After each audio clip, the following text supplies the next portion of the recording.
ga wayanda aka kama a jihar Oyo, wayanda ake zargin cewa su informa ne na wayancan yaran da aka sace.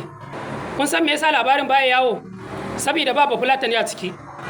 Da a ce akwai Bafulatani a ciki, da yanzu duniya ta ɗauka.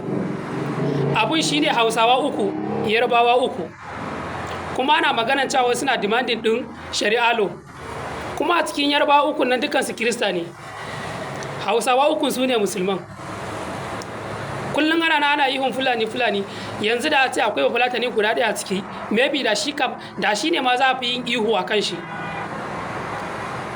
To kuma da shi Allah gatan bawansa ne.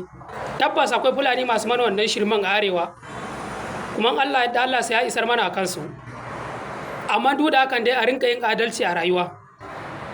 Gashi nan wayannan saboda Hausawa ne da Yarbawa, uku Hausawa, uku Yarbawa, labarin baya yawo, wasu ma boyewa suke yi. Ba sa son ma a san da labarin.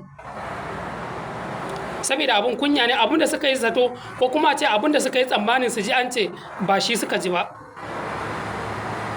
Alhamdulillah, Allah gatan bawansa. Fulani suna barna, amma ba duka bane. Duk abin da za ka yi a rayuwa ka yi adalci, banda son zuciya. Tabbas suna kidnapping da arewa, mugun kidnapping, wanda ya ɓaci ma a yi magana a kan shi, amma duk da hakan akwai wani abin da wallahi rurutawa ake yi. To ga sunan dai su wayannan dai. Yanzu labarin baya yawo. Saboda abin akwai kabilanci a ciki, akwai son zuciya a ciki. Allah ubangiji ya kawo mana ƙarshe wannan abun. Babu wanda yake farin cikin yin ta'addanci, amma duk da hakan kada a dangana ma mutum ɗaya. Idan mutum ya laifi a ce yayi, idan kabila kaza ta yi laifi a ce kabila kaza ta yi laifi.